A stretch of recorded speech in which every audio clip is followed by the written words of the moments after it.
Notre invité, il s'appelle tout simplement Elie Ngouama. On va les recevoir sur ces plateaux. On va parler de ce sujet déjà annoncé. Je crois que ça sera question de vous permettre aussi de comprendre un peu plus concernant les élections à venir, pourquoi pas, et aussi parler comme ça du mini-sommet Luanda. Déjà hier, on avait essayé d'en parler avec Gravis sur ce plateau. Paul Kagame, comme d'habitude, il n'était pas présent, représenté par son ministre des Affaires étrangères. Chez nous, le président Félix Tshisekedi était bien présent et il y a quelques résolutions, il y a quelques reformulations, bien sûr, après juste à ces mini-sommets. Est-ce que nous sommes sur une bonne direction? Je ne sais pas trop. Cher Elie Ngouama, venez fouler pour la deuxième fois les tapis royaux. Vous êtes les bienvenus chez nous. Sentez-vous à l'aise, franchement. Chez nous, d'ailleurs, vous êtes chez vous. Et puis, nous allons vous poser quelques questions. Vous allez parler à n'importe quelle langue, français, lingala, swahili, chiluba, kikongo, anglais. En tout cas, nous, on est là pour vous. Bonjour et bienvenue. Bonjour, merci. Bonjour tout le monde aussi. Bonjour. Ouais. Bonjour. Aujourd'hui, il n'y a pas eu des petits pimpins. Non, non. Non, non, parce que d'ailleurs, il n'a pas plu. Ah, il n'a pas plu et tout a été cool. Voilà. Aujourd'hui, c'est pour la deuxième fois. Ça vous fait comment déjà? C'est devenu plutôt pour moi familier. Ouais. De venir chaque fois sur ZM et de participer à cette émission. Ouais. La dernière fois, est-ce que ça a apporté aussi en plus dans votre carrière? Effectivement, les gens ont suivi. Ouais. Et j'ai reçu partout les remarques et suggestions. Ouais. Et je crois que nous avons aussi tiré du bénéfice de leurs remarques, de leurs suggestions. Donc c'est important de passer sur ZM parce que vous êtes suivi. Ouais. Ok, merci. Allez, maintenant pour aujourd'hui, d'abord, comment avez-vous trouvé la circulation routière? Est-ce que la voie publique elle est dégagée ou il y a des embouteillages un peu partout? Les embouteillages partout. Ça manque pas? Ça manque pas. Lorsque vous arrivez juste sur scène, il y a un embouteillage là monstre. Ouais. Et il fallait faire des détours pour arriver ici sur moto, bien évidemment, parce que lorsque vous prenez transport et plutôt le bus en commun, c'est compliqué. Ouais. Ouais. Mais les embouteillages ne manquent pas, il y en a partout, presque partout. Presque partout. Et c'est là où on doit normalement interpeller les autorités provinciales pour trouver des solutions, comment on peut finir avec cette situation des embouteillages partout. Allez, cher Elie Ngouama, je disais tantôt, on va commencer comme ça par le mini-sommet Luanda. Vous avez suivi, tout comme nous et aussi les téléspectateurs qui nous regardent en ce moment. Vous, en tant qu'analyste politique, vous êtes jeune, je disais tantôt, votre avis par rapport à cette énième rencontre, bien sûr. Déjà, d'entrée de jeu, je veux dire que la RTC est victime tout simplement d'un complot international. Ouais. Nous menons une combat en plus contre tous. Et dans cette logique, il nous faut beaucoup d'énergie, il nous faut beaucoup de la mobilisation populaire pour justement barrer la route à ces projets macabres portés sur notre tas depuis la nuit des temps. Ouais.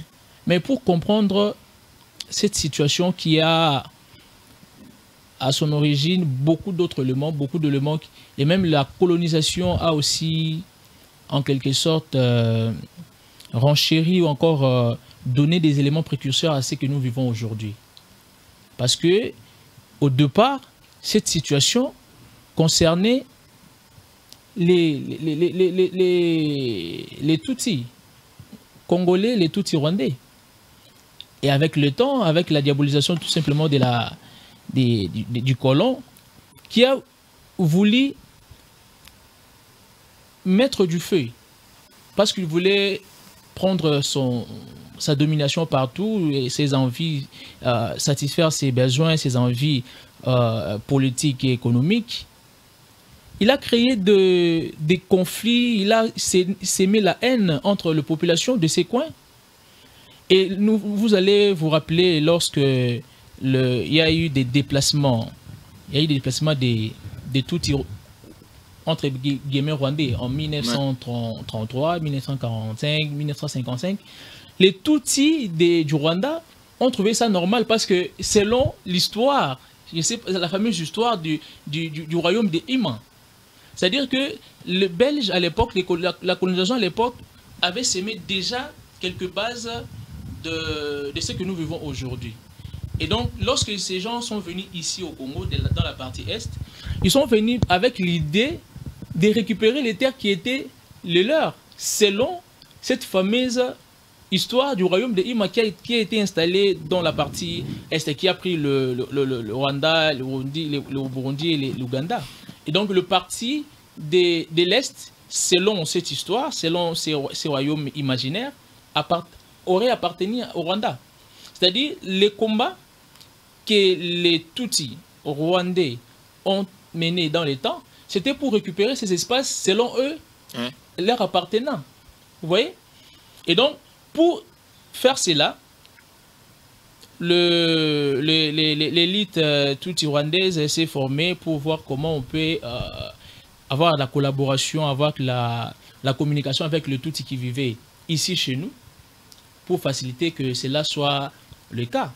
Et dans cette situation, les États-Unis et la Grande-Bretagne ont trouvé aussi intérêt par rapport à leurs envies aussi, à leur industrie, par rapport au développement industriel, je vais dire, par rapport à la révolution industrielle, la troisième révolution industrielle.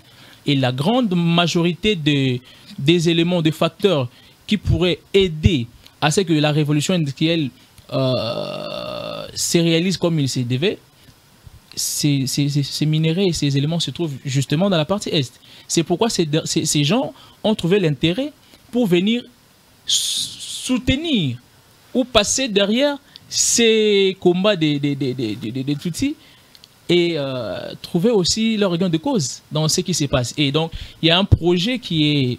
Mais lorsque aujourd'hui, vous, en tant qu'analyste politique, vous êtes aussi jeune, j'insiste là-dessus parce que je sais que la jeunesse, c'est vraiment l'avenir. D'ailleurs, c'est les sang chauds.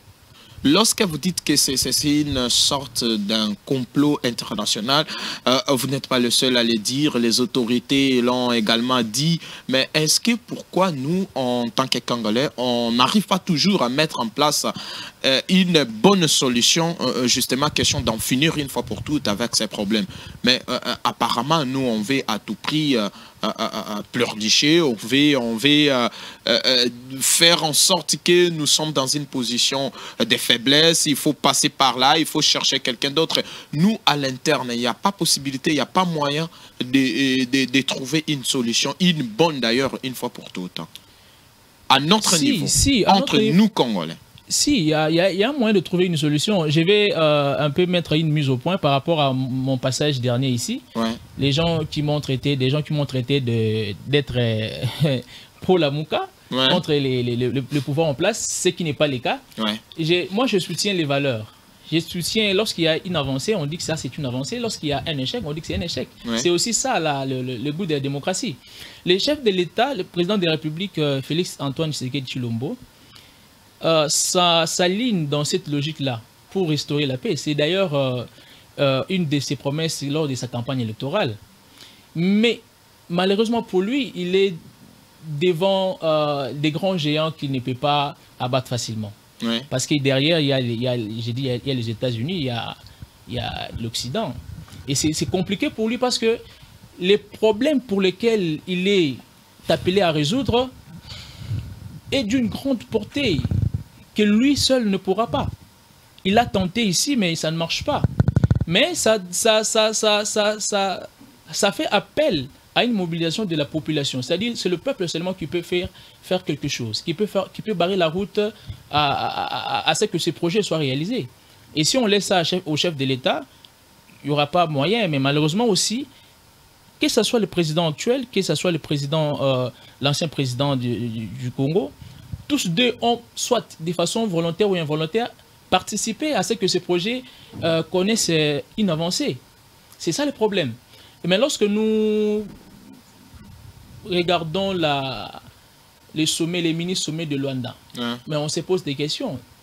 Déjà, du point de vue de la forme, ça pose problème. Pourquoi? Parce que lorsque vous lisez la version française, on parle, je crois, dans son premier article, on dit la cessation des hostilités, non? Et plutôt, on parle de la cessation du soutien politico-militaire au M23 et à tous les groupes armés en général.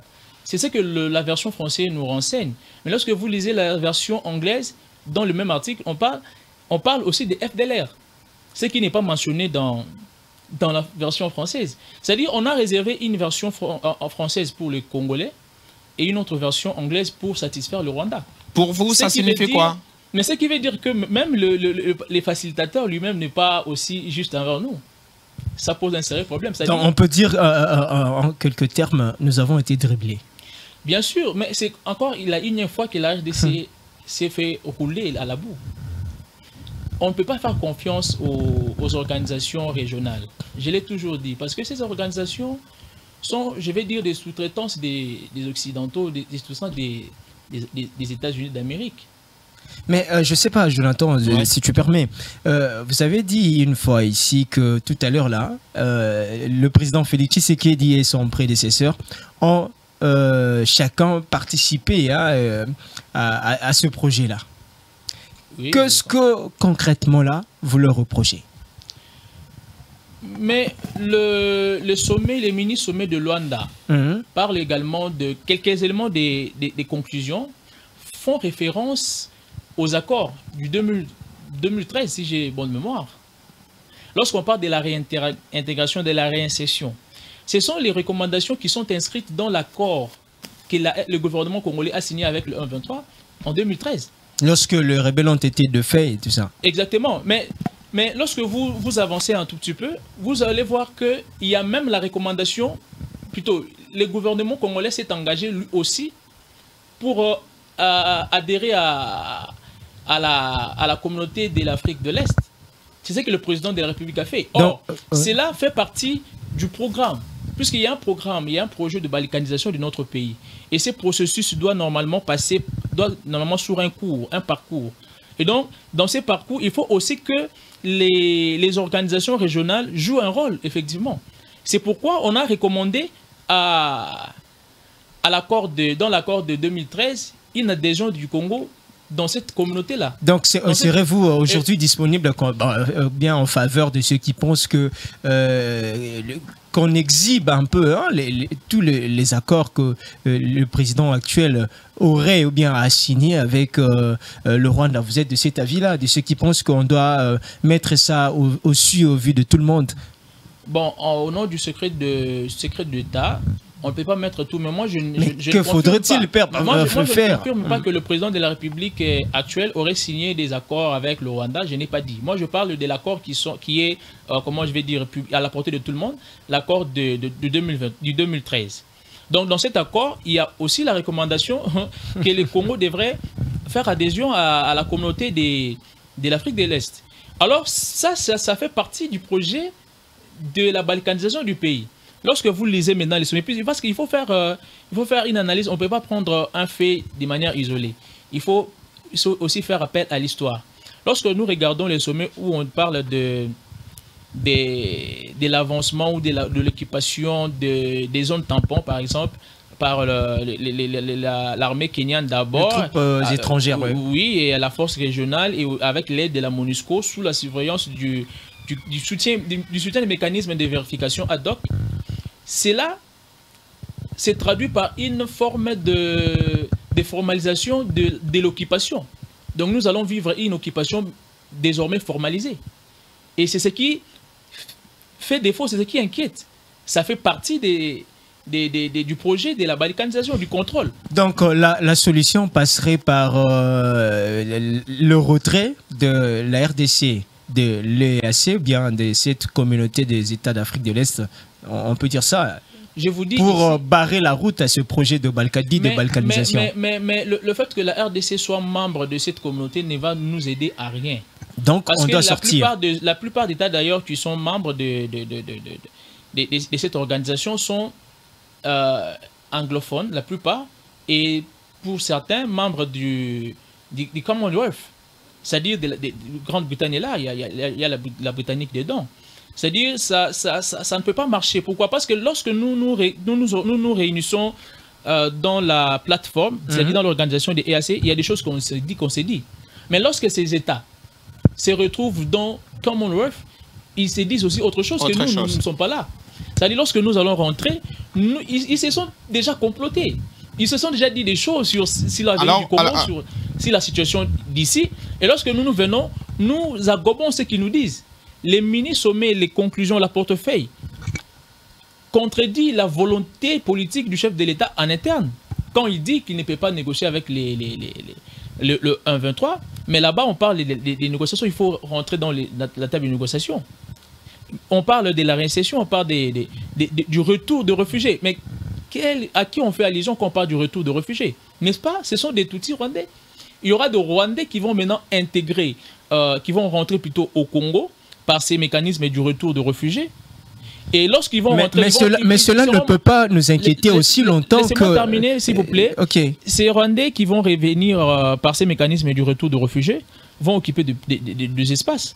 Ils vont être majoritaires là-bas et ils peuvent postuler, revenir ici, entrer dans l'Assemblée nationale, voter des lois. Mais vous voulez qu'il n'y ait plus des infiltrations, qu'il n'y ait plus de brassage, tout ça là. Mais ces processus nous amènent là-bas, mais de manière formalisée, sans qu'on les sache. Bon, grâce à aussi des questions justement à vous poser par rapport à ce sujet, on doit très rapidement évoluer comme ça et puis prendre le deuxième sujet avant ça. Les questions de grâce d'abord, ouais. C'est la question est celle de savoir par rapport à l'absence de Kagame. Doit-on s'attendre à quelque chose de bien? Mais déjà, je l'ai dit, pour Kagame, la situation de l'Est n'est pas une urgence pour lui. Ça, c'est un sabotage, c'est manquer du respect à toute une nation, à toute la République. Et donc, le président de la République, il ne voit pas tout ça. Moi, apparemment, il s'est contredit. Le président de la République s'est contredit. Oui, mais parce qu'il a lui-même reconnu que la diplomatie n'a pas marché, que Kagame n'était pas sincère, ne s'est pas montré coopératif. Et on vous exige de revenir encore à la table avec le même partenaire qui n'a pas été pourtant coopératif, sincère. Ça signifie quoi? Il ne vient pas. Encore une fois, il ne vient pas. Et qu'est-ce qui vient après alors? Mais ça ne va rien changer puisque Kagame, il est le chouchou des Américains, il est le chouchou des Occidentaux. Mais il est là pour répondre aux intérêts des Occidentaux et des Américains. Monsieur Eli, s'il vous plaît, monsieur Eli. Oui, le Rwanda, ce n'est qu'un petit pays. Nous, avec toutes les énergies possibles que regorge notre pays, la RDC, que devons-nous faire pour que nous aussi, à notre tour, devenions le chouchou des Occidentaux? Parce que, une parenthèse, je peux quand même m'ouvrir, le président a parlé récemment pour dire que les prochaines années, la RDC, qui détient déjà 60% de minerais, va participer à toutes les discussions du monde. Mais comment nous aussi on peut devenir le chouchou avec tout ce que nous détenons comme richesse de la part des Occidentaux?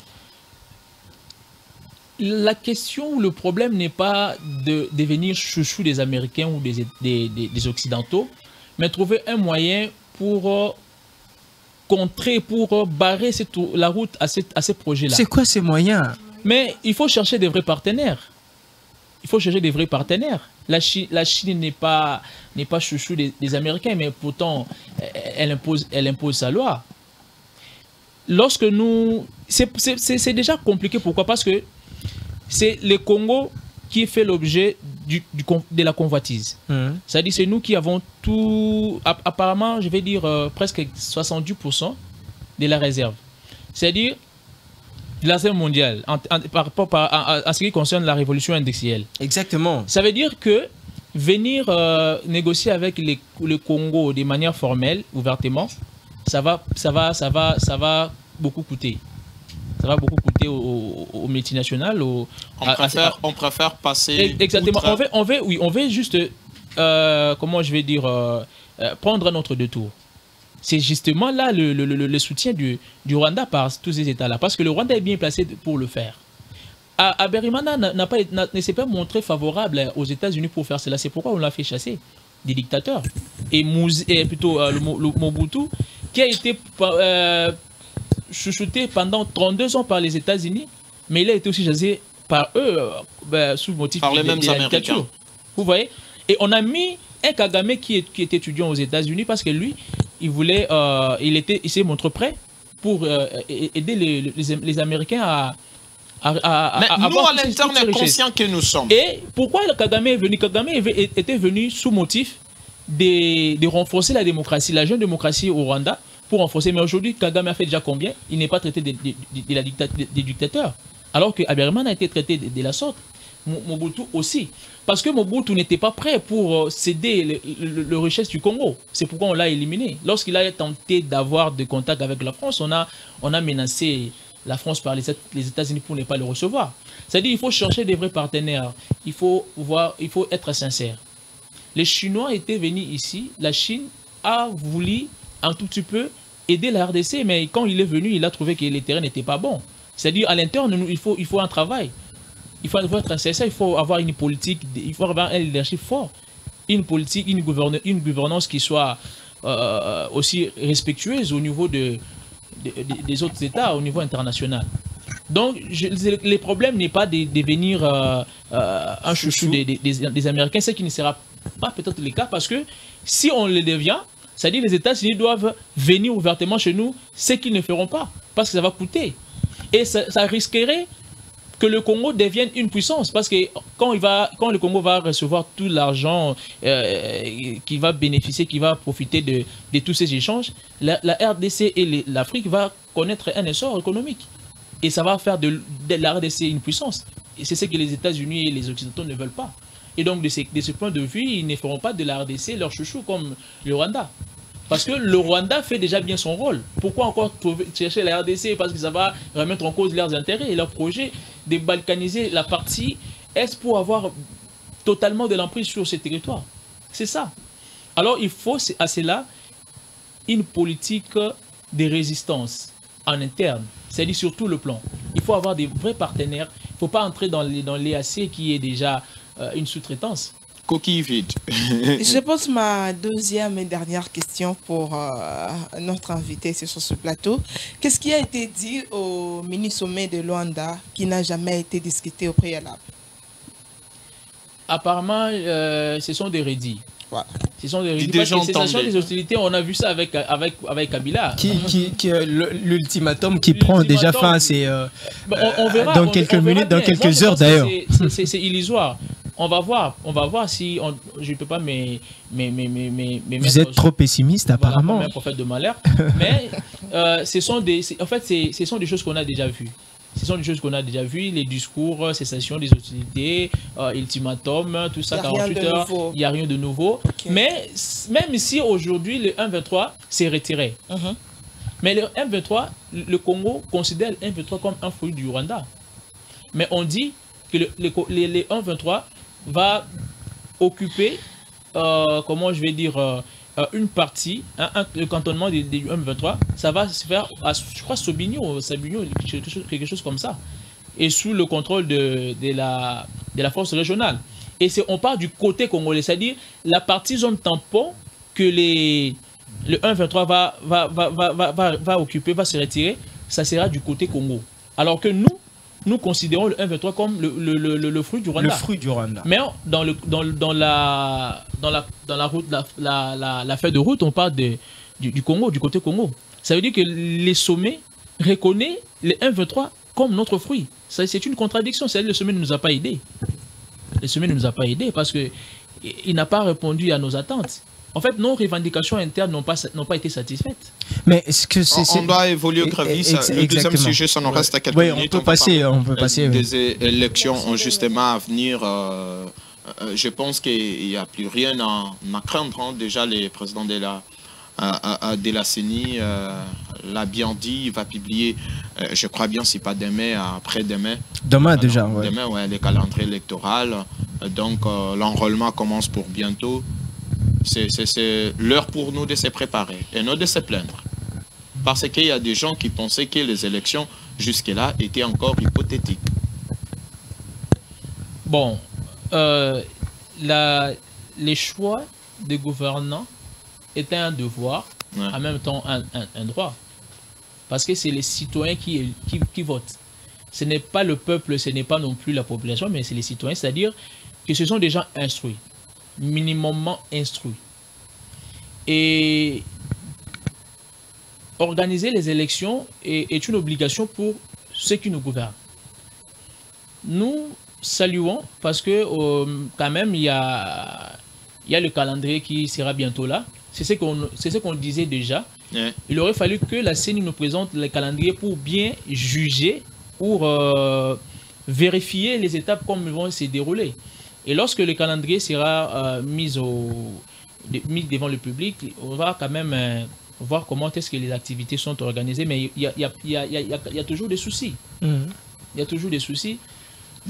Avant même la publication des calendriers. Mais le président de la CENI a dit que l'enrôlement ou les inscriptions ici en Kinshasa va prendre, je crois, 30 jours. Ouais. Ça veut dire un mois. Un mois. Et dans d'autres provinces, ça va prendre... ça va commencer de janvier au mars. Ça veut dire 3 mois à peu près. Et pourquoi c'est déséquilibre? Ici, à Kinshasa, ça prend 1 mois. Et là-bas, ça prend 3 mois. Et lorsque vous regardez, nous avons des informations internes de la CENI. On va vérifier lorsque les calendriers sera publié. La partie Grand Kasaï, l'espace Kasaï, avec 6 provinces, constitue 25% en termes de centres d'inscription. 25%. Et les autres, je crois, la deuxième, c'est l'espace Équateur, Grand Équateur, avec 15%. Kinshasa, je crois, c'est avec 6%. Pourquoi cette multiplication des centres au niveau du Kasaï? Ça inquiète aussi. Ça inquiète. Déjà, vous commencez à avoir peur. Vous commencez à stigmatiser déjà les présidents de la CENI. Nous, ce qu'on fait, c'est la vigilance électorale. On veut des élections, oui, mais des élections crédibles, des élections transparentes. On ne peut pas aller aux élections parce qu'il faut aller aux élections. Non, on doit aller aux élections parce qu'on est convaincu que les processus aspirent la confiance. Monsieur Eli, est-ce que devons-nous aller aux élections aussi longtemps la partie est de notre pays est menacée? Est-ce, voyez cela logique selon votre entendement? Félix Tshisekedi est élu président de la République sans avoir été voté par ces gens.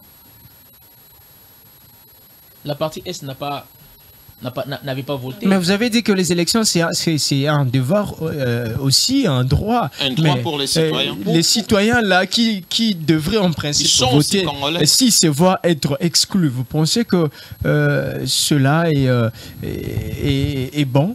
La RDC est une équipe. Lorsque les capitaines n'arrivent pas à aider l'équipe à marquer de buts, on peut toutefois changer. Et donc les élections, pour moi, c'est aussi, ça fait partie des moyens qui peuvent aider l'État à trouver des solutions à partir du moment où le président n'arrive pas à les faire. Si on élisait par exemple aujourd'hui un autre président, lui pourrait faire mieux.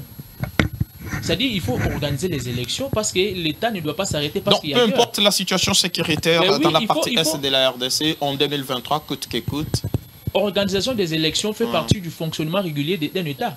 C'est-à-dire, dans un premier temps, on négocie, on fait la guerre, on perçoit des recettes, on impose des taxes, des impôts et tout, on organise les élections, et la vie continue, on sécurise les personnes. C'est-à-dire, les élections, ça fait partie ça fait partie des éléments de fonctionnement régulier de l'État.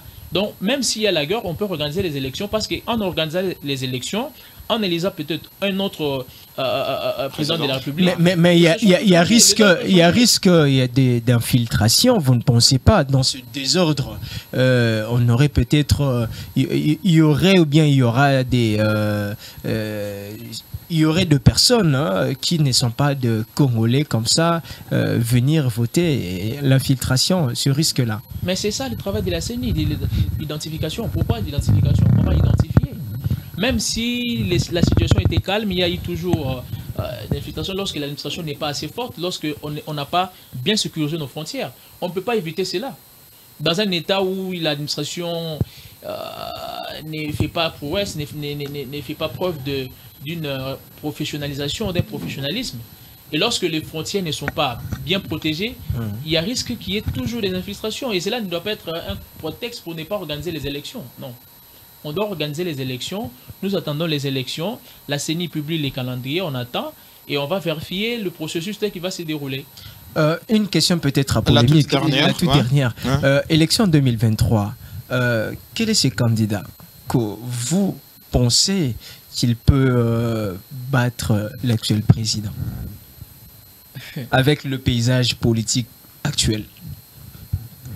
Bon, moi, je l'ai dit ici sur votre plateau que je ne sais pas encore, mais on doit voir, on doit juger le président de la République de par ses réalisations. D'abord, est-ce que son bilan est positif? Jusque-là, il est en mi-chemin entre positif et négatif. À combien de pourcents positivement et puis négativement? Positivement, je vais dire 30%. 30%. Oui. Donc, en deçà de la moyenne. Oui, en deçà de donc, la moyenne. si aujourd'hui il y a élection, c'est qu'il va perdre. Il va perdre, forcément, parce que malheureusement, la sociologie électorale en RDC pose aussi problème. C'est ça le problème. Nous avons une culture politique qui est paroissiale. On est beaucoup plus attaché aux sentiments, aux affections.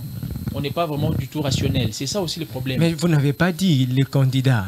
Si lui n'est pas là, qui peut, qui pourrait, comme lui, il a 30% aujourd'hui, un potentiel d'ailleurs. Comme qui dirait, lorsque dans une classe, le maître pose la question aux élèves, tout le monde peut lever le doigt. Lorsque le maître choisit et que celui choisi n'a pas donné la réponse, on choisit un autre. Voilà, si la réponse donc aujourd'hui on est prêt, ne sont pas vraiment résolues, je crois qu'il faut choisir un autre. C'est simple. Un autre qui demeure encore jusque-là mystérieux. Mais moi, par contre, ma dernière question, vous entendrez parler justement, c'est comme si vous n'avez pas totalement confiance en M. Denis Kadima. Est-ce vous lui reprochez de quelque chose ou comment? Sa manière de travailler, de fonctionner, vous n'aspirez pas confiance? Bon, moi je ne juge pas les personnes. Je ne peux pas dire parce qu'il est de la même tribu que le président de la République que cela soit les motifs de mon inquiétude. Mais c'est par rapport aux actes qu'il pose. C'est-à-dire il y a des indices. On peut lire. Moi je suis chercheur indépendant. Je suis chercheur indépendant des questions électorales. Et donc on peut déjà lire des indices, des indicateurs pour comprendre les intentions. C'est-à-dire, quand on voit le président de la CENI accorde un mois pour Kinshasa et 3 mois pour les autres à l'intérieur, on dit pourquoi? Pourquoi ça?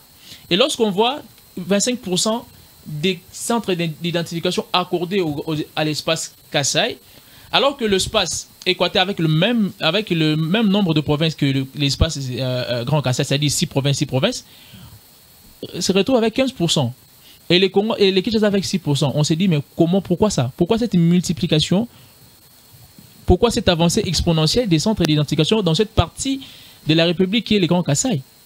Et lorsque vous regardez dans d'autres coins où le leader comme Katumbi, comme Matata Mponyo, il y a un peu moins de centres que d'ailleurs. Allez, ça pose problème aussi. Ça aussi, c'est parmi les indices qui inquiètent aussi lorsqu'on fait la lecture. On vous dit merci, cher Elie Ngouama. J'espère que très prochainement, on va encore vous faire appel. Question de disséquer encore une fois de plus avec virtuosité les différents sujets d'actualité. C'est moi qui vous remercie et je remercie tout le monde. Merci. Merci à vous, madame Grace Ndaka. Merci, tonton Jonathan. Le prochain rendez-vous, c'est le mardi. Le mardi. Nous serons là. Oui. Merci beaucoup, Jonathan. Les bachelors grévistes, c'était Kilazaya. Merci à l'équipe technique. On vous dit au revoir. Juste après nous, il y a Gloire Bossobe qui arrive avec Congo Positif. Mais sinon, on restait toujours fidèles sur les antennes des ETMT.